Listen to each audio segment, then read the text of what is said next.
Okay. Bio. Well, John, Ken's Christmas This is is more supposed to be about coming in as a Yeah. lesson also. Yeah. And so the two of you can split the group Yeah. over here working on I heard paperwork that you today. can just buy Okay. If for little some reason Ken doesn't TV show door up, and then you can I'll do it, yeah. okay, with links up okay, in Ken the air. I used to know some of the rules and stuff when I was younger, but I don't know the current rules. I know, in the old rules, you had to take care of yourself. Jerry, good to see you. Take care. I think, well, there was always the novice, get started. I don't know what the regulations are now. They do have, I guess you saw them.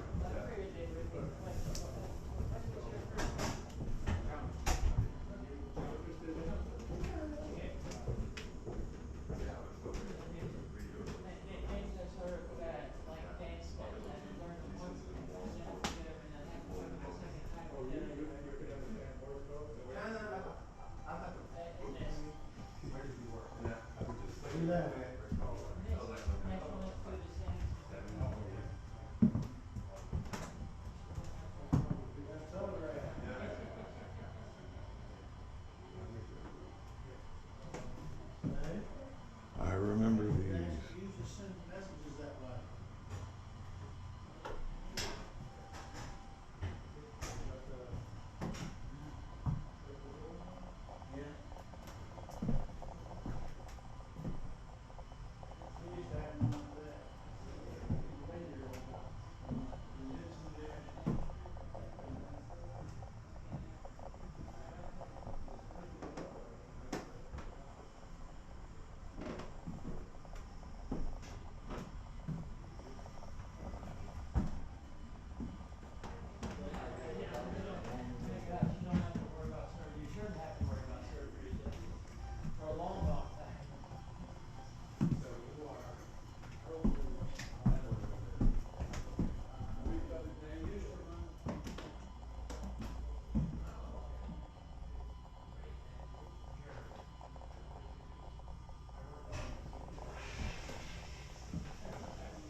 $249.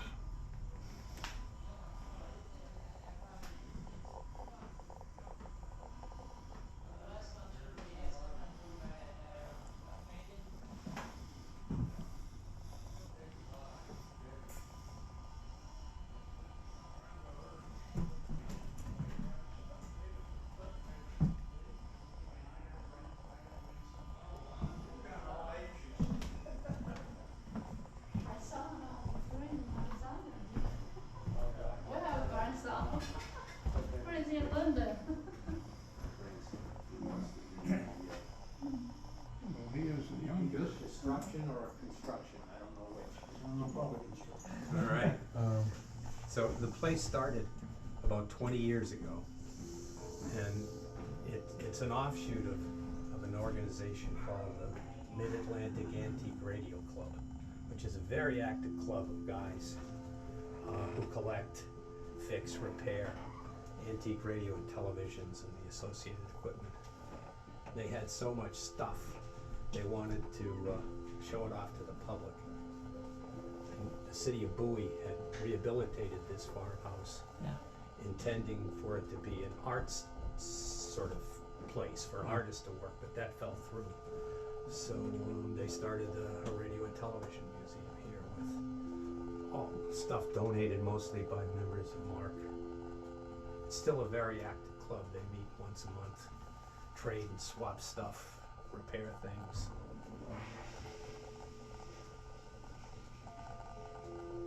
You know, I see your name, and it reminds me, I went to school with a John Anderson. No kidding. Yeah. I did Well, too. the reason that his name popped up is a friend of mine in the last month or so told me that he died. Ah, sorry to hear that. He was a presidential candidate. That what? He was a presidential candidate. 1980, we ran for president. Yeah, that's you. That's from, what was it, Indiana? Either Indiana or Illinois. Midwest. He did. He ran against Reagan.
Could you keep on playing the chimes?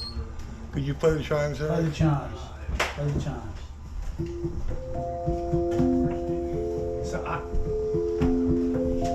gonna get started on talking about the place, if you wanna Stop playing join right us there. all. Let's start talking. Thank you.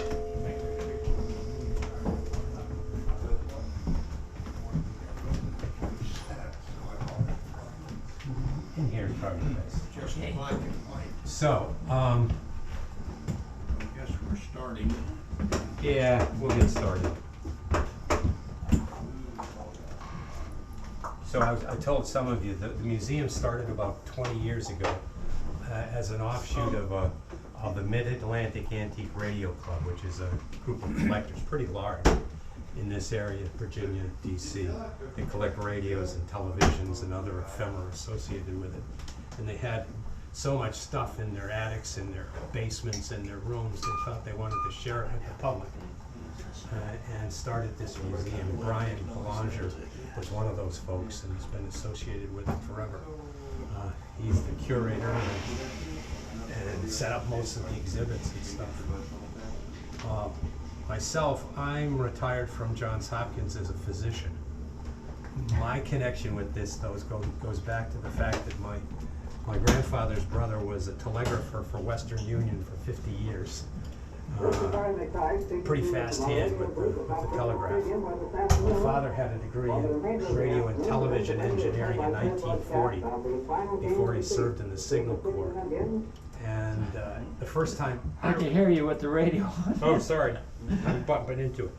And my first contact with television was 1948 when I was 2.5 years old. That's the first time we had a television, right at the peak of television coming on in the United States. And I've watched television until my eyes are ready to fall out much of the time. So I'm pretty familiar with television in the 50s and 60s, which is about when the museum stops, when transistors became the way things went, and Sony and Panasonic became the dominant companies. The museum stopped. Okay, there are transistor radios here. There's actually, if you look over here when we go by it, the first transistor radio built for the public in 1954. It was actually built in the United States. Probably the first and the last of a group that were ever built here. So that's it in general.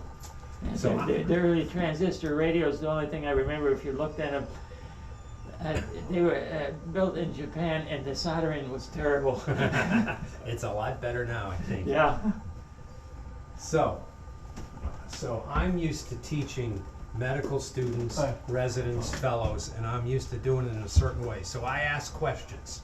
I'm All right. Kathy. Hi, Bob Ehrlich. Yeah, okay. So I'm going to start off with a question, Yeah. Right, okay. and I hope most of you know the answer.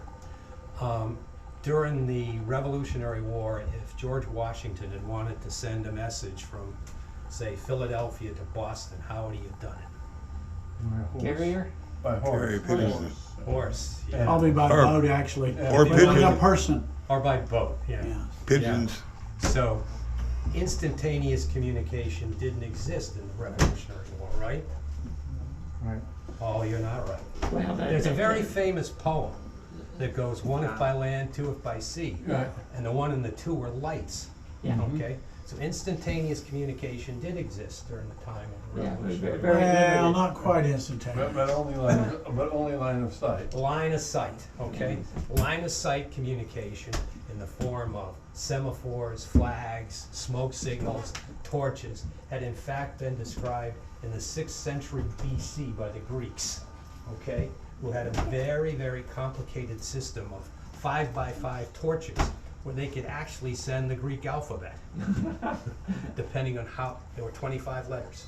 And with 5x5 torches, they could Did the send. receiver have a pencil and paper to write them down? I don't know, and I don't know how effective it Probably was, a stylus and a piece of clay. Yeah, right. but it could be Chisel done. it in stone. But it could be done.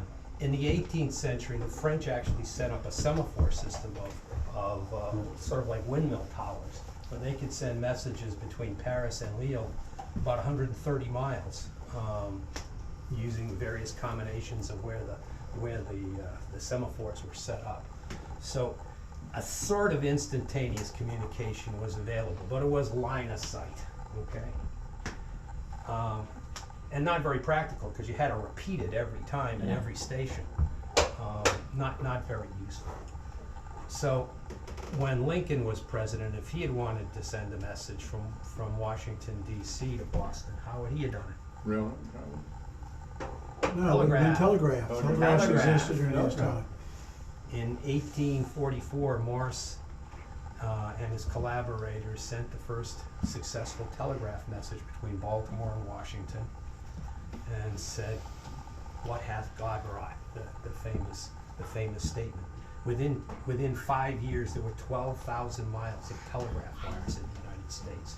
By the time of the Civil War, virtually every community was connected by telegraph. And it was instantaneous, but it was pure code. Okay. And If Lincoln wanted to send a message to one of his generals and they weren't in the city or something like that, he still needed someone to take it from the city. Well, that's true. Yeah. When the The signal last mile is always the problem. Yeah. when the Signal Corps was started during the Civil War, it was started based on semaphores, not Okay. telegraphy. It was very difficult to use telegraphy on the battlefield. Yeah. Okay? So it was still a lot. I mean, the person who was hired by the government to start the Signal Corps was in fact a physician who had set up a semaphore code system and didn't know anything about telegraphy. Okay? So by 1866, when Andrew Johnson was president, what could he have done that Lincoln could not have done? And in fact did. He sent a message to London That's- by telegraphy because the undersea cable had finally been laid. Transatlantic cable. It took 5 times they tried before they got it to work. And in Yeah, fact, it was very slow in transmitting. it was terribly slow. If you want to look at it, this is a piece of the original undersea cable. Look at this, Eric. Eric, take a look at this cable. This is What cable? this is the wire that went from the United States to England. Okay, they had an insulator around it? Yeah, they used gutta percha. You know, the sort of sap from a tree, a little bit like latex they used to make golf balls out of. It's got, I think it's got 7 wires in the middle that serve as a transmission. These wires are all just Structural. structural. Okay, so those wires are so it doesn't break. Right. Right. And it broke many times in the process of trying to lay it. Imagine unspooling that from a ship as you. Yeah. So they first tried to lay this in 1858. They did get it across after a number of tries. It lasted about 2 to 3 weeks before it crashed. And the problem was that the British and the American engineers did not agree on the voltage to run it at. And the Americans ran it at high voltage, cooked it. Well, I heard that they cranked up the voltage to try and get it Right. to work Faster. faster. Faster, was very slow. Yeah. They had no repeating system, Yeah. none at all. And I guess it was, I'm not an engineer, but it was due to the capacitance of the cable. Correct, yeah. Yeah. But by 1866, they were able to do it, okay? Yeah, But- Lord Kelvin was involved in. He was, yes. Yep. So, there were still large tracts of the world, though, even with the laying of cable in the 1860s, 70s, and 80s. They were inaccessible to instantaneous communication. The Atlantic Ocean, the Pacific Ocean, the Indian Ocean, you simply could not communicate to a ship at sea. The cables were 2 miles down or more and not connected. Communication with ships at sea required new technology. And by chance, that technology came around just about then. It happened because of, how many of you guys are physicists? Raise your hand, Jack. What? Now you're a Yeah. physicist. What was the question? How many of you guys are Oh. physicists? Okay, good. So, I see these lists about the greatest physicists in the history of the world, you know, top 10. So I'm gonna ask you, who are the top 10 or top 5 physicists in the history of the world? Newton, yeah. Paul, Einstein. Adrian, Maurice, Dirac. I know Dirac. How about Galileo, Maxwell? Galileo. Newton. I'll buy that one. Maxwell? Maxwell. How about Feynman? Feynman. And you know, Dirac was also an engineer, by the way. Oh, okay. So my wife would say Marie Curie, okay? Yeah. You turn on the radio. That would be accurate. I keep hitting the buttons. You know, one of the Nobel Prizes in science. Yeah, and her daughter did too. My daughter did too. Yeah. Oh, yeah, and Oh, wow. Yeah. So at any rate, fortunately, Maxwell came around at the time when that last little bit of communications was needed, okay? I know there are 4 equations and Oliver Heaviside had something to do with it, and Originally, there were 20. there were many equations, yeah. Because they had no vector notation. Yeah, and then there Right. was Oliver Heaviside squeezed them Squeezed it down down to 4. using vectors to. Yeah. So, And I think Newton named them as Maxwell's equation, not Newton, Einstein named them Yeah. as Maxwell's equation. right. So at any rate, what did Maxwell equations do for us with what we're talking about today? Marvelous. Electromagnetic radiation. Yeah. He proved that Yeah. light was electromagnetic radiation and that there were many infinite number of frequencies that we can't see. And I guess Hertz verified a lot of this. Yeah, and if I can figure out how to plug this darn thing in today, I'll show you Hertz's experiment in a minute. At any rate, yeah, and one of the things, Hertz, when he finally proved that Maxwell was right, said a couple of things that are interesting. He said that yep, there's electromagnetic radiation, which we can't see. All right, and he also said what uses it. He said nothing. What? Useless. He thought Useless. useless. Hertz said that what he had produced, radio waves, he didn't call it that then, was useless. It was when he said it. It was when he said it, yes. It was useless, literally, that's what he said, it was useless. So, Hertz was interesting. He died about 35 years when he was 35 or 36. yeah. If you've ever been to Edinburgh, he's a god in Edinburgh, Maxwell. So let me tell you a tangent to that about useless. I was a student, my thesis advisor was Charlie Towns. Oh. And after the laser came for the first time, there were comments in the newspapers. It's a great idea, but what were we ever going to do with it? Yeah, yeah, well, we don't know. Yeah, It sounds like Thomas Watson, who said we'd only need 5 computers when he was president of IBM. Yeah, well, what Bill Gates says, a memory of 700K should be sufficient for anything. Yeah. Yeah, sometimes the leaders don't have great vision, although there were people with great vision Yeah. involved in radio and television. The way Hertz proved that Maxwell was in fact right was that he generated a spark. Now, I don't really know why he thought of the idea of using a spark to generate radio waves, but he did. And if you watch this little thing, I see the spark.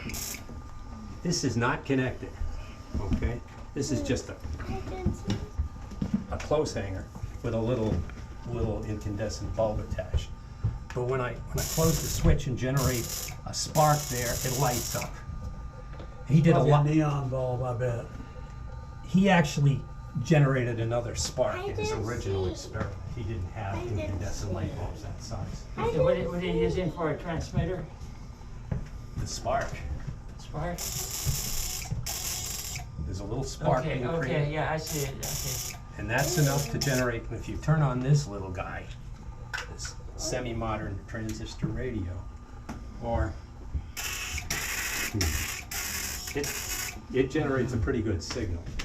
It really fouls out the amateur radio station over there when we've got Yeah. it running. And it probably transmits 100 yards around the building. Yeah, I tried to do something like that, and as a transmitter, I had an old Model T 4 coil, but I never got it Yeah. to spark. I mean, Yeah. Well, that's So- good because they have so many Henrys. If it had sparked you, it might have stopped your heart. Yeah. well, They're dangerous. I wasn't touching anything when I. Good. So most of the scientific world said, great, you proved Maxwell was right. You proved that there are there's electromagnetic radiation that we can't see. All right. So I'm a physician, and this is the next question I've got for all of you physicists and engineers. Why can't we see radio waves? They're the exact same thing as light waves. Why can't we see them? Long wavelengths. Detectors in our eyes Right. don't respond to it. Correct. The rhodopsin in the eye has much different energetics than you could produce with radio waves. But there's an even more fundamental reason why we can't see radio waves, and that is on an evolutionary basis. There was no advantage to seeing radio waves. Okay? Number one, how much radio waves are there before human beings started creating them in the atmosphere? Lightning. Yeah. That's it. The only thing in the natural environment that generates radio waves in the terrestrial environment is lightning. And we can see lightning. What's the advantage of evolving a way to detecting the radio waves produced by lightning? None. You know, if we could see electromagnetic waves along with light waves, we might be bumping into doors and everything. Right. The other thing is there's a huge advantage to being able to see light because it bounces off of things, and radio waves tend to penetrate. So you don't see that critter coming to get you if you're using radio waves as the way of detecting them until we created radar. There was no selective advantage. Extraterrestrial sources, well, the sun makes radio waves, Oh, yeah. but they don't penetrate the atmosphere terribly well like light waves do. And the amount of radio waves that come from the stars is infinitesimally small. And if you know how big a radio telescope is, And how many they have. they're gigantic in order to pick up signals. And it would be very difficult to create an image. You'd have to have an eye as big as a radio telescope. So there's really no reason that humans would ever have picked up the ability, or any animal would have picked up the ability to detect radio waves. So the scientific community, after Hertz produced this, and they were called Hertzian waves at the time. They weren't called radio waves until in 1905 or 6. Didn't care. You know, the physicists of the world didn't do much with it. Why are they called radio waves? What, did they think it had to do with radioactivity? Yeah, it came from the use of radio with terms like radioactivity and whatever. The use of the word radio started with radioactivity. Maybe radiation? Radiation. Well, gamma yeah. rays are Right. Electromagnetic radiation. Right, yeah. But the use of the term radio was usually used with regard to radiation of like black bodies and stuff like that. The It use still of the, scares people with cell the use of the phones. term radio is what we use. It Yeah. came around in 1905 or 6. Lee DeForest, the guy who invented the triode vacuum tube, promoted it, as did the post office for some reason in England. Let's see, DeForest wasn't granted a patent on that, was he? Boy, was that a dispute that went on forever. But- So many but- patent but, disputes and all from of what I this. read, DeForest really did not understand what He was did not happening. understand what he invented. Yeah. He and Howard Armstrong, who was one of the geniuses of radio. Is that his picture up there? That's Armstrong, yeah. The bald-headed. The bald-headed guy. The other guy is is Sarnoff, whom we'll talk about a little later. Yes. The captain of industry. And then below him, any guesses? Ooh. 16 years old, Mormon farm boy. He sees how corn is planted in rows, and he sits down and he draws a little picture of the electronic television, and ultimately was credited as the inventor of the electronic television. And then Philo T. Farnsworth. Farnsworth, yes. Farnsworth? Philo Farnsworth. And he, of course, got into a large patent dispute with Sarnoff, which his wife eventually won. Well, that sounds like Armstrong. Oh, yeah, Sarnoff was a master of patent disputes. Yeah. Well, he lost to Armstrong's wife. Yes. I think almost all of the patents that Yes. were contested went to his wife. Yeah, Armstrong committed suicide. he did, yeah, he jumped off a building. Yeah. Yes. So at any rate, getting back to what happened after Hertz. Hertz didn't think there was anything to come of it. Lots of people in the scientific and academic community didn't think much would come of it, but there were about 4 or 5 guys who really thought this was something important. Tesla in the United States fiddled around with it. A guy in Russia did. Oliver Lodge in England, and a couple of others. But the person who really made something of it was Marconi. Now Marconi was Italian and Irish Protestant. His mother was from the UK and was Irish Protestant. You may have even heard of her family name, Jameson, the whiskey company, Okay. which is still around. John Jameson and Son. Yeah. Well, she inherited that fortune, Marconi's mother. So he was born to wealth, both in Italy. Lodge was also rich. Yes. And Marconi, when he was very young, got into radio and became a very good experimentalist and inventor. And he pursued it with a passion. He didn't accept, number one, that it was only going to be line of sight as gospel, just because people said it was true. And he worked on improving it. The first thing he did, let me show you this gadget. Soon after, when Hertz created the spark, he detected it, I said, by producing another spark. But soon thereafter, a guy named Branly invented the coherer, which is a glass tube full of metal filings. And when there are radio waves in and around the metal filings, they do something called cohering, which reduces the resistance to an electric current. So when I push this thing here and generate radio waves here, these things cohere inside and closes the circuit, and it prints it out. Okay? Now the other thing you have to do is you have to bang it with a little hammer to uncohere it so that it'll work the next time around.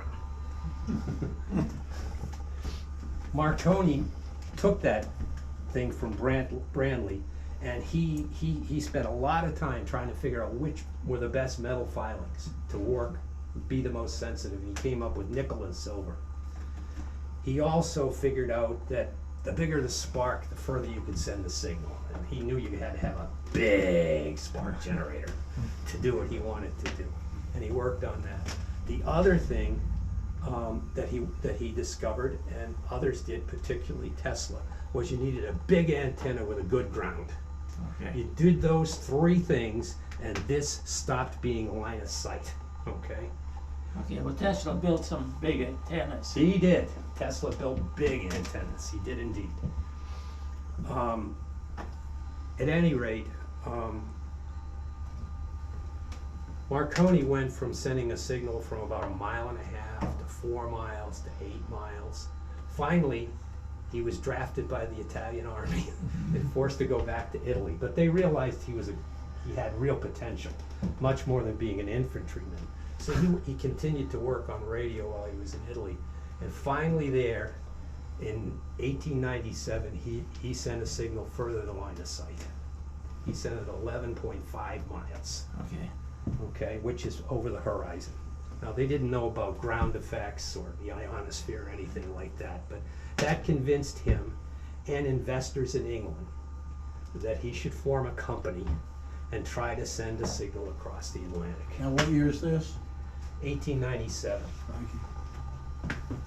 So his wife's nephew was an engineer who also had a lot of contacts throughout the engineering community in England, so that helped a lot. And he started to build this gigantic thing. There's a picture somewhere I've got here, I can show it to you. What he ultimately ended up building was a giant spark generator. But he had an even bigger building generating electricity full of smoke and coal smoke to generate the size spark he wanted. I mean, it was a monstrous undertaking. Gigantic antennas set up in the United States and in the UK. The antennas blew down. So he was a little bit delayed and ended up doing it, connecting the UK with Newfoundland rather than the United States. His first signal was the letter S, People disputed whether or not it had actually happened because there were no independent observers. And some people said, nah, it's probably just mishearing or hearing what you want to hear or whatever.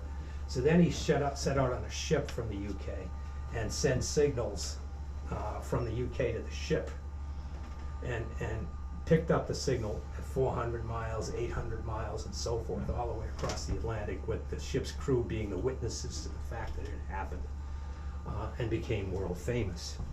The data, the signal was not, he couldn't pick it up all the way across the Atlantic, and a couple of physicists took the data and said, it's the reflection off the ionosphere. So they used his data to come up with showing that existed, and that's how radio waves could actually do further than the line of sight. So he formed a company, and the idea was to sell this to ships and to the Navy, okay? So they put these sort of spark generators on ships, passenger ships, Navy ships, merchant ships.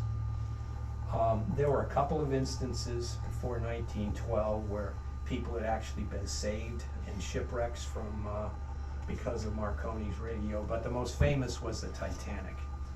In 1912, there was a Marconi radio shack aboard the Titanic. He was a good businessman too, not just a good tinker and engineer. The radio people were his employees, not the ships. And one of the ways he made money was that he charged the first-class passengers money to send messages to their families at either side of the shore. It was not primarily intended as contacting other ships, but the Titanic managed to contact other ships. I had heard that the radio operator was sort of overwhelmed with various sending Right. messages and things like that. Private messages. So basically, information about coming into an ice field or whatever Correct. may have been delayed. Yeah, one of the other ships that might have picked it up, they were just too busy with sending private messages. It was not about ship-to-ship contact. After the Titanic, the United States and the UK mandated that ships had to have it, and ship-to-ship communication had to exist. So that's where it stood around, in the 1906, 1907 through 1912. Were the signals just telegraph signals? Yes, yeah. There was no, you cannot modulate sparks. Okay. I mean, they're just broad, like that. You just can't modulate sparks.